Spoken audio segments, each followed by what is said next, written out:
Profits chargeable to tax, section 41, subsection 1. Now, what can happen is that in some cases, you might claim a deduction for an expense, okay? And subsequently, let's say you claim an expense in year 1, and you subsequently in year 2, you get some money in respect of such expense. So let's say, for example, A purchased some spare parts, okay, from B.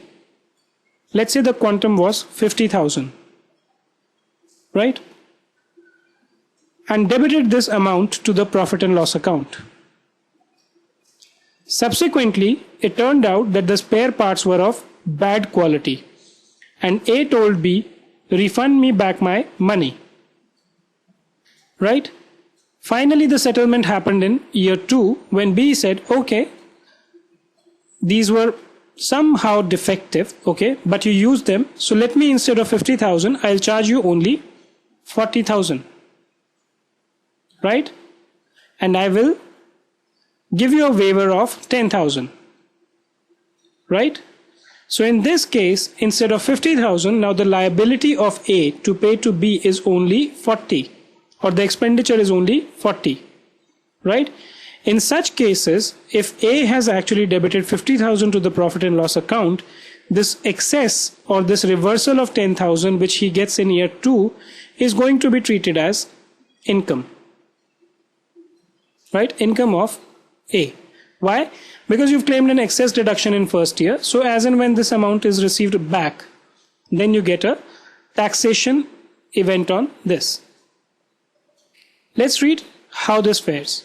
Okay, one other thing is that these amounts are chargeable even if the business ceases to exist. So let's say in this case only, what we were looking at, in year 1 A was carrying on business, in year 2 A is not carrying any business. Even then, if he receives this 10,000 or the waiver is received, then this 10,000 will be chargeable as PGBP income. Recovery of loss or expenditure earlier claimed as a deduction. So there is a recovery of loss of 10,000 which was claimed as a deduction earlier, where any loss or expenditure has been allowed as a deduction. So the condition is applicable if the entire 50,000 was allowed as a deduction, and subsequently any amount is received in respect of such loss or deduction, then the amount so received shall be deemed to be the income of the previous year when it is received. So this income will be treated as income of, or this 10,000 will be treated as income of year 2, right? Now let's take another case based on these facts only. So let's say, for example, A has again put down 50,000 as a liability. Okay, it's reflecting it as a liability in the books of accounts. And because B agreed not to take 10,000, so there is a cessation or remission of liability, which means the liability has come to an end to the extent of this 10,000, right? So deduction of a trading liability, and subsequently there is a remission or cessation of the trading liability. So there was a trading liability of 50,000 which was subsequently remitted,